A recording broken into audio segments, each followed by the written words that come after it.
Today we will be talking about long-term services and supports. Long-term services and supports are skilled, therapeutic, and direct care services and supports for members who are Arizona Long-Term Care System or LTSS eligible. These services may be needed by someone if they have a condition that limits their independence. These services include support coordination for all members. In addition to support coordination, services for members who are LTSS eligible may include home and community-based services, also known as HCBS, institutional services, including intermediate care facilities, also known as ICFs, and lastly, physical and behavioral health services. First, we will talk about support coordination. A member will be assigned a support coordinator. The support coordinator has a lot of roles. Support coordinators identify and coordinate long-term services and supports based on assessed needs. Support coordinators help the members and their support system. A member's support system may include family, friends, or a person that is important to the member. Support coordinators also help identify local community resources. Some of these resources are affordable housing, such as the Department of Housing and Urban Development, or HUD, food banks, supplemental nutrition assistance programs, previously known as food stamps, vocational rehabilitation services, and Special Olympics. The member has a team of people who will support them. Some of the people on the team might provide services to the member.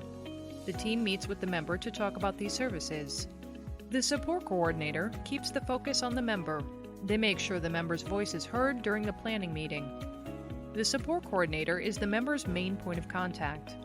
They will listen to the members and their support system. They learn about the member's strengths and needs. The support coordinator helps the member with community partners and providers to make sure their needs are met. Now let's talk about home and community-based services. DDD qualified vendors provide many of these services. They include respite, attendant care, habilitation, nursing, employment services, residential services like group homes, and day treatment. DDD qualified vendors may also provide occupational, physical, and speech therapies. The support coordinator has to make sure that the services are cost-effective and funding is available. HCBS are considered to be cost-effective when the services for a specific member are at or below 100% of the net cost of institutional care for the member. The services must be provided in the least restrictive setting. They must also meet the member's needs. The support coordinator makes sure that the services are assessed as being medically necessary. The services need to help the members achieve their highest level of independence. Home and community-based services help the members in their community.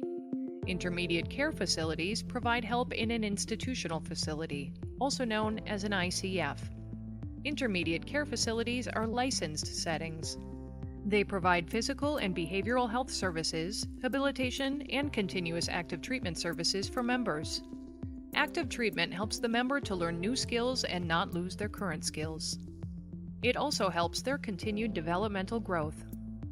Admission to an ICF must be approved by the division's assistant director.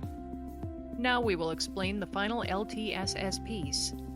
DDD contracts with managed care organizations, or MCOs, called DDD health plans, to provide integrated physical and behavioral health services. These services are usually provided through the DDD health plan, either Mercy Care Plan or United Healthcare Community Plan. Qualified and eligible American Indians and Alaskan Natives may also select the American Indian Health Plan, or AIHP, as their health plan. DDD health plans also offer Children's Rehabilitative Services, or CRS, for members who have a qualifying health condition. DDD health plans also provide long-term services and supports such as nursing facilities, emergency alert services, and habilitative physical therapy for members aged 21 and over. Physical health care is medical care that treats physical conditions. It ranges from the common cold to a heart attack. Treatment is provided by a doctor in an office or in a hospital. Members can choose their primary care physician, also known as a PCP. This is the doctor you see for your yearly physical exam. They can treat many physical conditions and prescribe medications.